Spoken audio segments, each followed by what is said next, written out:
Sinkwaniriza nnyo mukwano gwange najjo sinzo bango otuwuliriza mbakulisaayo nnyo obwakedde mukulike eggandalo lya weekend kansubire nti buli muntu byamutambulidde bulungi nnyo tugenda maaso n'okusaasira gwe yafunyemu obuzibu ayinamu obukosefu naawe eyabuliddwako oba yafiiriddwako omuntu we Mukama Katonda agene maaso n'okubanga akugumya naye ng'oli ku Yugi Update TV sinziro bango otuwuliriza gwe natanatweyungako kkirira wansi waliwo ekigambo subscribe kikoneko obeere ng'otwegattako kakati okusinziira oluvannyuma lw'okutawaana ennyo amawulire agava mu source mu kibuga Dduha galaga nti nno DRC Democratic Republic of Congo saako n'abayeekera ba M23 abamaze ekiseera nga batigomya gavumenti ya Felix Tshisekedi eya DRC bakkiriza okugenda mu ndagaano ez'okusayininga emirembe mu ggwanga erya DRC bakkiriza okudikirayinga bagenda kudekirayinga peace wakati wa DRC saako n'abayeekera bano aba M23 naye eno si ensonga enkulu abasinze okwaniriza eno ensonga ate ye Rwanda ye Paul Kagame tetumanyi lwaki kino nno kiina akabonero ke kiraga mu abazi bagoberera olutalo luno okuva omwaka guno nga gutandika n'okuva information ebadde efuluma munda okuva mu bitongole ebyenjawulo omuli ekya United Nation bino byonna tugenda kuba nga tubiyitayitamu otegeera ensonga lwaki Paul Kagame yasinze okusanyukira ensonga eno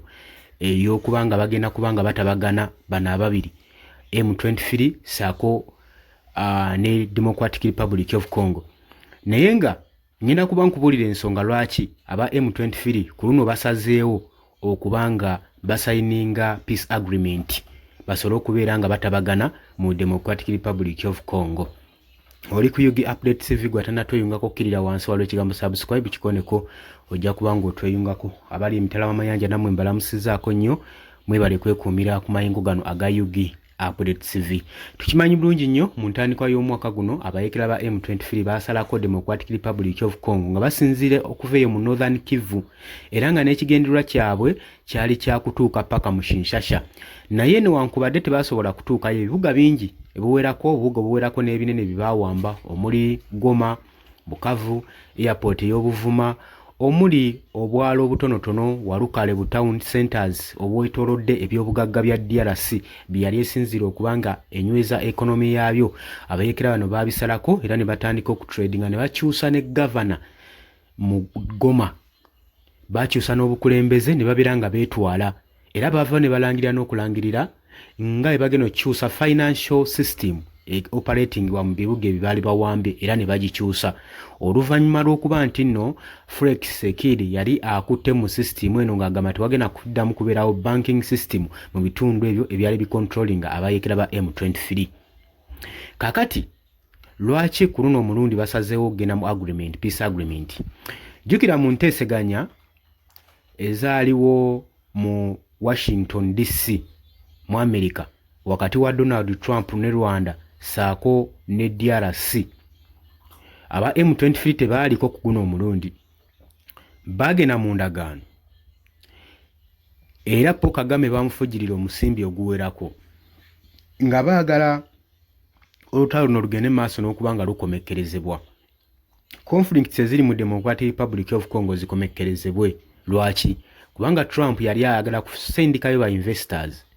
oluvannyuma lw'okusayininga deal ey'obyobugagga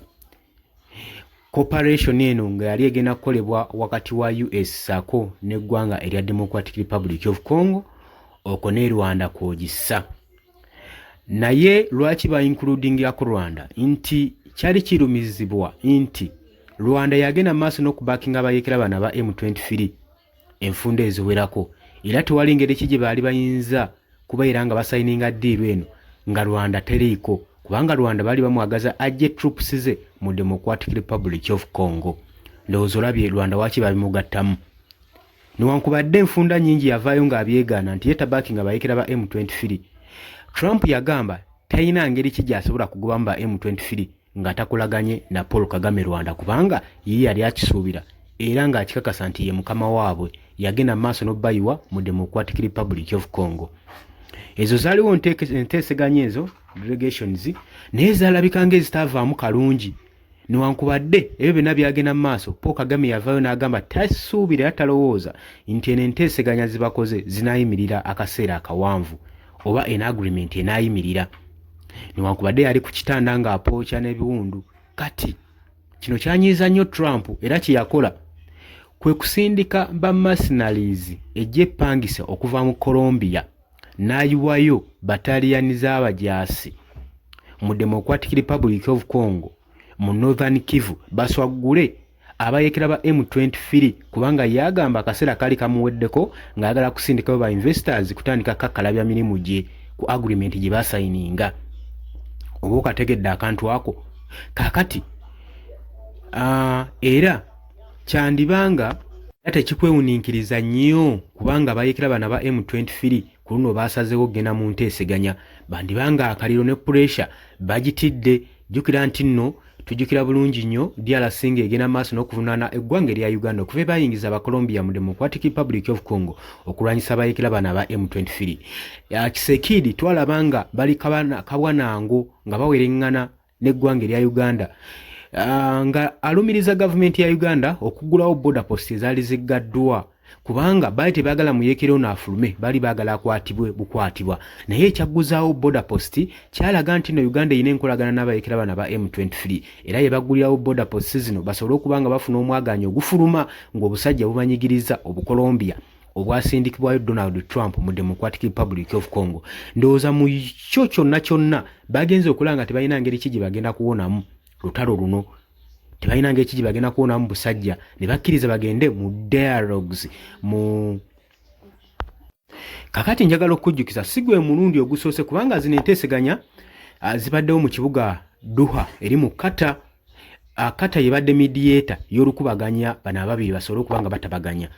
batabagana naye sigwe mulundi ogusoose okubanga bagenda mu Qatar. Enfunda eziwerako za mirundi ng'esatu baali bagenze mu Qatar era ne bateeseganya emirembe, tewali kyayimirirawo. Dialogues zino tewaliwo yayimirirawo. Oba okitegeera kati nkulaga lwaki abayekera ba M23 basazeewo okubeera nga basalendinga basobole okuba nga bawanika bateeke eddembe mu Democratic Republic of Congo nti Colombia eyayiriddwa mu DRC baatiddemu bagenze okulaba nga embeera ebintu byanditambula si bulungi era ne bagamba omugezi wano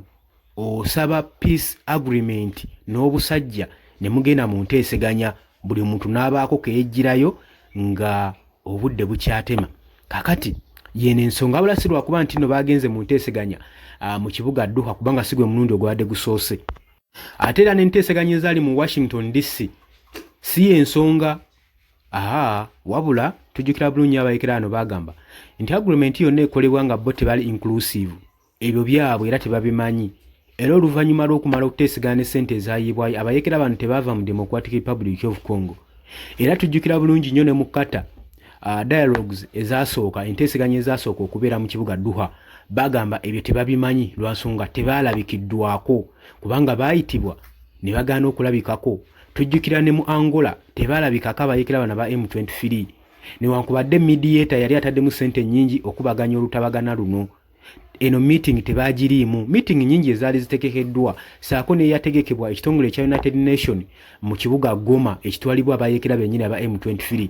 Kani imagine ng'ekibuga kyabwe naye tebalabikako mu nkambi zaabwe kuteeseganya mirembe. Bagamba tebasobola kutuula mu nteeseganya ng'ate DRC egenda maaso n'okubanga yo egenda maaso n'okulawuna ne drone zaayo n'ebizuka ng'ebikuba mu nkambi zaabwe. Kakati newankubadde balumiriza nti nno M23 Felix Sekidi alumiriza nti nno egenda maaso n'okubanga ebaakingibwa Paul Kagame ow'e Rwanda. Bano ababiri buli omu alumiriza munne ne Paul Kagame agamba nti temunsibaako matugambuzi kundiisango. Agamba nti nno DRC Democratic Republic of Congo government yegenda maaso n'okubanga ekwatagana n'abayeekera okutuyeekera abaaliwo mu 1994 obuyeekera obwagenda mu Rwanda genocide. Agamba nti nno Felix Sekidi amanyi ku bulumbaganyi buno era buli muntu agenda maaso n'okulumiriza munne. Kati tetumanyi nti nno oba zino dialogues, peaceful declarations bagenzeemu zinaayimirira, naye tulinze tulabe. Naye wakinkulaga nti Paul Kagame yasinze okusanyukira enteeseganya zino ez'emirembe olw'ensonga nti no abadde alumirizibwa nnyo okubanga yabakinga abayekera bano aba M23. Oli ku Yugi Update TV, kubadde osinza obba ng'otuwuliriza, osobola okujja mu comment section n'otutangaazo kusinziira ggwe nga bw'olaba. Mbaagala nnyo, tugenda kuba nga tukomawo.